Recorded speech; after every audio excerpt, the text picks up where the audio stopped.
ഉഹദിന്റെ താഴ്വാരത്ത് നമ്മൾ നിൽക്കുന്നത്. ഉഹദ് മലയാണ് ആ കാണുന്ന മല, തേക്കി കാണുന്ന വലിയ മല. ഇത് അവിടെ നിന്ന് മുതൽ ഇങ്ങനെ ഈ ഏരിയ ഒന്നായിട്ട് ഒരു 3 കിലോമീറ്ററോളം ഉഹദ് മലയാണ്.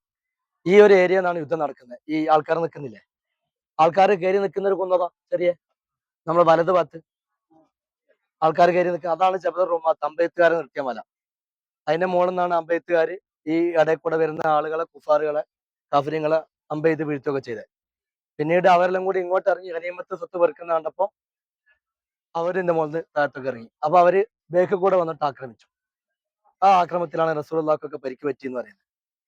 മഹാനായ സയ്യിദ് ഷുഹദ റസൂലുള്ളാഹി തങ്ങളുടെ അളയപ്പ ഹംസ റളിയല്ലാഹു തആലാന്റെ ഖബറാണ് ഈ കാണുന്ന ഖബർ. ഇവിടെ 2 ഖബർ, ഈ കെട്ടുണ്ടല്ലോ, ഈ കെട്ടിൽ അപ്പുറത്തും ഉണ്ട് ഇപ്പുറത്തും ഉണ്ട്, 2 ഖബറുണ്ട് അവിടെ. അപ്പുറത്തെ ഖബറാണ് സയ്യിദുന ഹംസത്തുൽ കറാർ റളിയല്ലാഹു അൻഹു, ഹംസത്ത് ബിൻ അബ്ദുൽ മുത്തലിബ് തങ്ങൾ. ആ ഖബറിൽ തന്നെ ഹംസ തങ്ങളോടൊപ്പം അബ്ദുല്ലാഹ് ബിൻ ജഹ്ഷ് റളിയല്ലാഹു തആലാന്റെ ഖബറുണ്ട്. ഒറ്റ ഖബർ തന്നെ 2 ആളുണ്ട്. നമ്മളെ നാട്ടിലെ മാതിരി കുണ്ടായിരിക്കൂല, ഇങ്ങനെ സൈഡ് കയറിയിട്ടുണ്ടാകും. ആ, കുണ്ട് കുഴിച്ചിട്ട് പിന്നെ സൈഡ് കയറിയിട്ട് അറ പോലെ ആക്കിയിട്ട്. തൊട്ടിപ്പുറത്തുള്ള ഖബർ മിസ്അബ് ബിൻ ഉമൈർ റളിയല്ലാഹു തആലാന്റെ ഖബറാണ്. മിസ്അബ് ബിൻ ഉമൈർ തങ്ങളുടെ ചെറുപ്പക്കാരനായിരുന്നു. മഹാനവറുകളും കാണാൻ ഏകദേശം റസൂലുള്ളാഹിനെ പോലെ തന്നെ കാണാനുണ്ടായിരുന്ന ഒരാളാണ്. മഹാനവറുകളുടെ ഖബറാണ് അവിടെയുള്ളത്.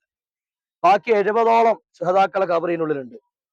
ശുഹദാക്കളെ പറ്റി അല്ലാഹു തആല പറഞ്ഞത് വലാ തഹ്സബന്നല്ലദീന ഖുതിലൂ ഫീ സബീലില്ലാഹി അംവാത ബൽ അഹ്യാഉൻ ഇൻദ റബ്ബിഹിം യുർസഖൂൻ. അല്ലാഹുവിന്റെ മാർഗത്തിൽ രക്തസാക്ഷികളായ ആളുകളെ സംബന്ധിച്ച് അവർ മരിച്ചുപോയവരാണ് എന്ന് നിങ്ങൾ വിചാരിക്കാൻ പോലും പാടില്ല.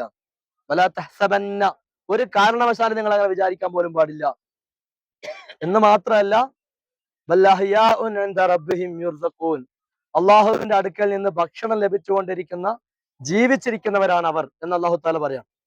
അള്ളാന്റെ റസൂലുള്ളാന്റെ അനുയായികളായ ശുഹദാക്കള്, റസൂലുള്ളാന്റെ ശിഷ്യന്മാരെ പറ്റി. അപ്പൊ പിന്നെ ഉസ്താദിനെ അതെന്തേക്കും